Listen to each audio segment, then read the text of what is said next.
നമ്മുടെ fourth chapter ആയിട്ടുള്ള models of teaching. എന്താണ് മോഡൽസ് ഓഫ് ടീച്ചിങ് എന്നുള്ളതിനെക്കുറിച്ച് ഒരു ഐഡിയ ഉണ്ടായിരിക്കുമല്ലോ. എന്താണ് മോഡൽ ഓഫ് ടീച്ചിങ് എന്ന് പറയുന്നത്? അറിയാത്തവർക്ക് വേണ്ടി പറയാണ്. It is a pattern or a plan which can be taken up with a view to shape a curriculum or a course. നമ്മളെന്താ ഒരു മോഡൽ എന്ന് പറയുന്നത്? നമ്മളൊരു ചെറിയൊരു കാര്യത്തിനെ നമ്മൾ ചെയ്യാൻ പോകുന്ന ഒരു കാര്യത്തിൻ്റെ അതിൻ്റെ ഒരു ചെറിയൊരു പാറ്റേൺ അല്ലെങ്കിൽ അതിൻ്റെ ഒരു പ്ലാൻ. ഒരു കാര്യം ചെയ്യുമ്പോൾ നമുക്ക് അതെങ്ങനെയായിരിക്കും എന്ന് നമ്മൾ പ്ലാൻ ചെയ്യൂലേ അല്ലേ? ഏതൊരു കാര്യം ചെയ്യുമ്പോഴും അതെങ്ങനെയായിരിക്കണം എന്ന് നമ്മൾ പ്ലാൻ ചെയ്യും. അപ്പം അതിനെയാണ് നമ്മൾ മോഡൽ എന്ന് പറയുന്നത്. അപ്പോൾ ഒരു ടീച്ചിങ് മോഡൽ എന്ന് പറഞ്ഞാൽ എന്തായിരിക്കും?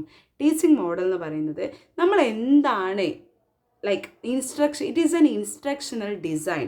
നമ്മൾ എന്താണ് ഒരു ക്ലാസ് റൂമിൽ ചെയ്യാൻ പോകുന്നത് എന്നുള്ളതിൻ്റെ എങ്ങനെയൊക്കെയാണ് നമ്മൾ ആ കാര്യങ്ങൾ കുട്ടികളിലേക്ക് എത്തിക്കാൻ പോകുന്നത്, ഏത് പ്രോസസ്സിലൂടെയാണ് നമ്മൾ അങ്ങനെയുള്ള ഒരു കൃത്യമായിട്ടുള്ള ഒരു ഡിസൈൻ, ഇൻസ്ട്രക്ഷണൽ ഡിസൈനിങ്ങിനെയാണ് നമ്മൾ ടീച്ചിങ് മോഡൽ എന്ന് പറയുന്നത്. ഒന്നുമില്ല, teaching model are just instructional design. നമ്മളെ ടീച്ചിങ്ങിൻ്റെ ഒരു ഇൻസ്ട്രക്ഷണൽ ഡിസൈൻ.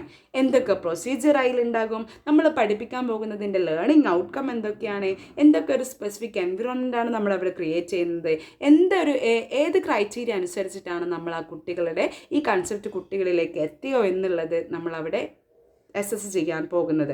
അപ്പം നമ്മൾ കുട്ടികളെ ഒരു കൺസെപ്റ്റ് പഠിപ്പിക്കാൻ പോകുന്ന സമയത്ത് ഇതിനെക്കുറിച്ചിട്ടുള്ള ഒരു ക്ലിയർ ഐഡിയ നമുക്ക് ഉണ്ടായിരിക്കണം. ഇതാണ് characteristics of model of teaching എന്ന് പറയുന്നത്. ക്യാരക്ടറിസ്റ്റിക്സ് എന്ന് പറയുന്നത് അവിടെ ഒരു കൃത്യമായിട്ടുള്ള സയൻറ്റിഫിക് പ്രൊസീജിയർ ഉണ്ടാകും. നമ്മൾ പഠിപ്പിക്കാൻ പോകുന്ന സയൻസ്, ബയോളജി, സോഷ്യൽ സബ്ജക്റ്റ്, ഏത് സബ്ജക്റ്റും ആയിക്കോട്ടെ, അതിന് നമ്മൾ പഠിപ്പിക്കാൻ പോകുന്ന അതുമായിട്ടുള്ള കൺസെപ്റ്റിൽ അതെങ്ങനെയാണ്, ആ കൺസെപ്റ്റ് എങ്ങനെയാണ് നമ്മൾ കുട്ടികളിലേക്ക് എത്തിക്കാൻ പോകുന്നത്, എന്താണ് സയൻറ്റിഫിക് പ്രൊസീജിയർ. നമ്മൾ പഠിപ്പിക്കുന്ന കൺസെപ്റ്റ് ആ 30 മിനിറ്റിനുള്ളിൽ ഇന്ന് ലേണിംഗ് ഔട്ട്കം കിട്ടണോ എന്ന് നമുക്ക് ഒരു ഐഡിയ ഉണ്ടായിരിക്കണം. ആ 30 മിനിറ്റുള്ള ക്ലാസ് കഴിയുമ്പോൾ എന്ത് ലേണിംഗ് ഔട്ട്കമാണ് എനിക്ക് കിട്ടേണ്ടത്, എന്തൊക്കെ എൻവിറോൺമെൻറ്റാണ് അവിടെ ക്രിയേറ്റ് ചെയ്യേണ്ടത്, അതിനുശേഷം എങ്ങനെയാണ് ഈ കൺസെപ്റ്റ് കുട്ടികളിലേക്ക് എത്തിയോ എന്നുള്ളത് ഞാൻ അസസ് ചെയ്യുക. എന്തിൻ്റെ ക്രൈറ്റീരിയ അനുസരിച്ചിട്ടാണ് ഞാൻ അവിടെ അസസ് ചെയ്യുക. ഈ മോഡൽ ഓഫ് ടീച്ചിങ്ങിന് കുറച്ച് ഫങ്ഷൻസ് ഉണ്ട്. എന്താണ് ഫങ്ഷൻസ് എന്ന് പറയുന്നത്?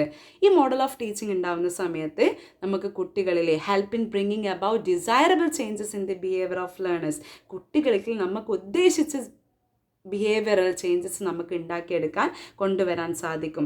നമുക്ക് എന്താക്കാം, help in construction of curriculum or a content of a course. നമ്മൾക്കൊരു ഈ ടീച്ചിങ് മോഡൽ ക്രിയേറ്റ് ചെയ്യുകയാണെങ്കിൽ ഈ കൺസെപ്റ്റ് നല്ല രീതിയിൽ നമുക്ക് എന്ത് ചെയ്യാൻ പറ്റും, ആ കരിക്കുലം, ആ കണ്ടന്റ് നമുക്ക് നല്ല രീതിയിൽ കൺസ്ട്രക്റ്റ് ചെയ്യാൻ പറ്റും. നമുക്കറിയാം ഓൾറെഡി ഇന്ന ഔട്ട്കമാണ് കുട്ടികളിലേക്ക് ഉണ്ടാവേണ്ടത്, ഇന്ന രീതിയിലാണ് നമ്മൾ ഈ ക്ലാസ് റൂം കൊണ്ടുപോകാൻ പോകുന്നത്.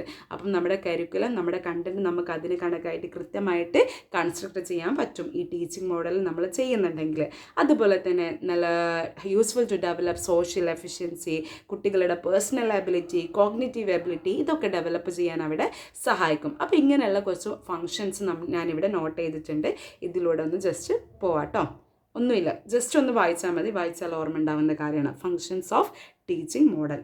ഓക്കെ, പിന്നെ അതുപോലെ തന്നെ ഇതും ജസ്റ്റ് ഒന്ന് നോട്ട് ചെയ്ത് വെക്കുക. 4 മേജർ കോമ്പണൻസ് അല്ലെങ്കിൽ 4 major elements of teaching model. എന്താണ് ടീച്ചിങ് മോഡൽസിന് പ്രധാനമായിട്ടും 5 കോമ്പണൻസ് ആണ്, 5 എലമെൻറ്റ്സ് ആണുള്ളത്. ഇപ്പം തന്നെ പഠിച്ചോ, ടീച്ചിങ് മോഡലിന് പ്രധാനമായിട്ടും 5 എലമെൻറ്റ്സ് അല്ലെങ്കിൽ 5 കോമ്പണൻസ് ആണുള്ളത്. ഒരു എക്സാമിന് വന്നിട്ടുണ്ടായിരുന്നു, what all are the components അല്ലെങ്കിൽ what all are the elements of teaching model. അപ്പോൾ എഴുതാൻ പറ്റണം. 5 മാർക്കിന് വന്ന ക്വസ്റ്റ്യൻ ആണ്, സിമ്പിളായിട്ട് നമുക്ക് എഴുതാൻ പറ്റും. They are first one focus, syntax, social system, principle of reaction, support system. Focus, syntax, social system, principle of reaction, support system. Focus എന്ന് പറഞ്ഞാൽ എന്താ? ഒന്നുമില്ല, അതിൻ്റെ central aspect of A model. നമ്മൾ പഠിപ്പിക്കുന്നതിൻ്റെ സെൻട്രൽ ആസ്പെക്റ്റ് എന്താണ്, അത് നമ്മൾ പഠിപ്പിക്കുന്ന ടീച്ചിങ്ങിൻ്റെ ഒബ്ജക്റ്റീവ് ആവാം, അതുമായി റിലേറ്റ് ചെയ്തിട്ടുള്ള കാര്യമാവാം. What we are going to study, what we are going to teach, അതിൻ്റെ ഒബ്ജക്റ്റീവ്. സിൻടാക്സ് എന്ന് പറഞ്ഞാൽ എന്താ? the steps involved in the organization, the steps involved in the complete program of teaching. നമ്മുടെ ടീച്ചിങ്ങിൽ എന്തൊക്കെ സ്റ്റെപ്സ് ആണ് നമ്മളെ അല്ലെങ്കിൽ എന്തൊക്കെ സീക്വൻസ് ഓഫ് സ്റ്റെപ്സ് ആണ് നമ്മൾ അവിടെ ഇൻവോൾവ് ചെയ്തിട്ടുള്ളത്, അതിനെയാണ് നമ്മൾ എന്ത് പറയുന്നത്, സിൻടാക്സ് എന്ന് പറയുന്നത്. സോഷ്യൽ സിസ്റ്റം, എന്താ സോഷ്യൽ സിസ്റ്റം എന്ന് പറഞ്ഞാൽ പേര് പോലെ തന്നെ ദ റിലേഷൻഷിപ്പ് ബിറ്റ്വീൻ, ഇവിടെ ആരാണ്, the teacher and the learner as well as role played by each in the activities. നമ്മൾ പഠിപ്പിക്കാൻ പോകുന്ന കാര്യത്തിൽ അവിടെ ഏതൊക്കെ ആക്ടിവിറ്റീസിനാണ് റോള്, അതുപോലെ തന്നെ ഒരു ടീച്ചറും കുട്ടികളും തമ്മിലുള്ള റിലേഷൻഷിപ്പിനെയാണ് ഇവിടെ സോഷ്യൽ സിസ്റ്റം എന്ന് പറയുന്നത്. ഒന്നുമില്ല, ഫോക്കസ് എന്ന് പറയുന്നത് central aspect of the model, syntax എന്ന് പറയുന്നത് അതിൽ നമ്മുടെ ടീച്ചിങ് പ്രോഗ്രാമിലുള്ള എന്തൊക്കെ സ്റ്റെപ്സ് ഇൻവോൾവ് ആയിട്ടാണുള്ളത്. സോഷ്യൽ സിസ്റ്റം എന്ന് പറയുന്നത് ടീച്ചറും ലേണറും തമ്മിലുള്ള ആ ഒരു റിലേഷൻഷിപ്പ്.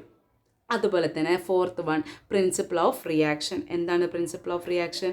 അത് തന്നെ, the nature of reaction expected from the teacher to every people activity. നമ്മൾ ഓരോ കാര്യങ്ങൾ പഠിപ്പിക്കുമ്പോഴും നമ്മൾ പറയുന്നില്ലേ, നമ്മുടെ ഓരോ കൺസെപ്റ്റ് പഠിപ്പിക്കുമ്പോഴും അത് കുട്ടികൾക്ക് മനസ്സിലായോ ഇല്ലയോ, അല്ലെങ്കിൽ നമ്മൾ ഓരോ കാര്യങ്ങൾ കുട്ടികളോട് ചെയ്യാൻ പറയുന്ന സമയത്ത് നമ്മൾ കൊടുക്കുന്ന റിയാക്ഷൻ അത് വളരെ ഇമ്പോർട്ടൻ്റ് ആയിട്ടുള്ള കാര്യമാണ്. It give guidance to the teacher as to how he is expected to react to each activity of the learners. നമ്മൾ കുട്ടികളോട് നമ്മളെ കൺസെപ്റ്റുമായി ബന്ധപ്പെട്ട് നമ്മുടെ സബ്ജക്റ്റുമായി ബന്ധപ്പെട്ടിട്ട് ഒരു ടാസ്ക് കൊടുക്കുകയാണ്. ഓക്കെ, അപ്പോൾ ആ ടാസ്ക് കുട്ടി ചെയ്യുന്ന സമയത്ത് നമ്മൾ എന്താണ് അവിടെ റിയാക്ട് ചെയ്യുന്നത്, നമ്മൾ എങ്ങനെയാണ് അവിടെ റിയാക്ട് ചെയ്യുന്നത്, അതിന് വലിയൊരു പങ്കുണ്ട്. അത് കുട്ടികളുടെ ലേണിങ്ങിനെ നല്ലപോലെ ബാധിക്കുന്നുണ്ട്. അപ്പം ഒരു ടീച്ചർ എങ്ങനെയാണ്, ഹൗ ഈ ഈസ് എക്സ്പെക്റ്റഡ് ടു റിയാക്ട് എന്നുള്ളതിനെക്കുറിച്ച് ഒരു ടീച്ചറിന് കൃത്യമായിട്ടുള്ള ധാരണ ഉണ്ടായിരിക്കണം. കുട്ടികൾ ഓരോ കാര്യങ്ങൾ ചെയ്യുമ്പോഴും നമ്മൾ എങ്ങനെയുള്ള റിയാക്ഷനാണ് കൊടുക്കേണ്ടത്, കുട്ടികൾ എന്താണ് നമ്മളിൽ നിന്ന് എക്സ്പെക്റ്റ് ചെയ്യുന്നത്, അതിനെക്കുറിച്ചിട്ടുള്ള ഒരു ധാരണ നമുക്കുണ്ടായിരിക്കണം. പിന്നെന്താ സപ്പോർട്ട് സിസ്റ്റം എന്ന് പറഞ്ഞാൽ എന്താ? ഒന്നുമില്ല. ഇതൊന്നും കൂടാതെ എന്തൊക്കെ അഡീഷണൽ റിക്വയർമെൻ്റ് ആണ് നമ്മുടെ ടീച്ചിങ് നമുക്ക് എഫക്റ്റീവ് ആവാൻ വേണ്ടി നമുക്ക് ആവശ്യം. അത് ചിലപ്പം ആ ക്ലാസ് റൂമിലുള്ള ഫെസിലിറ്റീസ് ആവാം, ഇൻഫ്രാസ്ട്രക്ചർ ആവാം, അവിടെയുള്ള ഈ ഓഡിയോ വിഷ്വൽ എയ്ഡ്സ് ആവാം. നമ്മുടെ കൺസെപ്റ്റ് കുട്ടികളിലേക്ക് എത്തിക്കുന്ന സമയത്ത്, നമ്മുടെ മോഡൽ ഓഫ് ടീച്ചിങ് ചെയ്യുന്ന സമയത്ത് അതിനെ സപ്പോർട്ട് ചെയ്യാൻ വേണ്ടിയിട്ടുള്ള അഡീഷണൽ ആയിട്ടുള്ള എല്ലാ റിക്വയർമെൻറ്റ്സിനും അതിന് സപ്പോർട്ട് സിസ്റ്റം എന്ന് പറയുന്നു. ഓക്കെ, അപ്പോൾ 5 മാർക്കിൻ്റെ ഒരു ക്വസ്റ്റ്യൻ നമുക്ക് കിട്ടി. What all are the elements of teaching model പഠിച്ചല്ലോ. ഓക്കെ, ഈ ക്ലാസ് കേട്ടിട്ട് നിങ്ങൾക്ക് പഠിക്കാൻ പറ്റിയില്ലെങ്കിലും ഇത് നമുക്ക് ഓർമ്മ വേണം. അപ്പം മൈൻഡിൽ ഓർത്ത് വെച്ചോളൂ. 5 elements: focus, syntax, social system, principle of reaction, support system. Very simple. അപ്പം ഒരു ക്വസ്റ്റ്യൻ നമുക്ക് കിട്ടി. ഇനി ഈ ചാപ്റ്ററിൽ അടുത്ത പ്രധാനപ്പെട്ട ക്വസ്റ്റ്യൻ ആണ് ഇത് എന്ന് പറയുന്നത്. ഈ 3 ടൈപ്സ് ഇമ്പോർട്ടൻ്റ് ആണ്. ഇതാണ് ഈ ചാപ്റ്ററിൽ മെയിൻലി വരുന്നത്. ഇത് ഫിലോസഫിക്കൽ ഒന്ന് മാത്രം 5 മാർക്കിന് ചോദിക്കാം, ഇതിൽ 3ഉം 10 മാർക്കിന് ചോദിക്കാം, അല്ലെങ്കിൽ ഇതിലേതെങ്കിലും ഒന്ന് സ്പെസിഫൈ ചെയ്തും ചോദിക്കാം. എന്താണിത്? Important, very very important types of model of teaching. Model of teaching എന്നുള്ള ചാപ്റ്ററിൽ തന്നെ ഇമ്പോർട്ടൻ്റ് ആയിട്ടുള്ളത് ഈ 3 types of model of teaching ആണ്. അപ്പോൾ ഒരു രക്ഷയില്ല, ഇത് നിങ്ങൾ പഠിച്ചേ പറ്റുള്ളൂ. Never ever skip this points. ഇത് ഏത് തരത്തിലും ഇതിൽ നിന്ന് 3ഉം ഏതിലും ക്വസ്റ്റ്യൻ വരാൻ സാധ്യതയുണ്ട്. 1 വേർഡ് ആയിട്ടും വരാൻ സാധ്യതയുണ്ട്, 5 മാർക്കിനും വരാൻ സാധ്യതയുണ്ട്, 10 മാർക്കിനും വരാൻ സാധ്യതയുണ്ട്. അപ്പോൾ types of model of teaching important ആണ്. ഒന്നുമില്ല, വളരെ ഷോർട്ട് ആൻഡ് സിമ്പിളായിട്ട് നമുക്ക് ഇന്നത്തെ ക്ലാസ്സിൽ തന്നെ ഇത് പഠിക്കാം.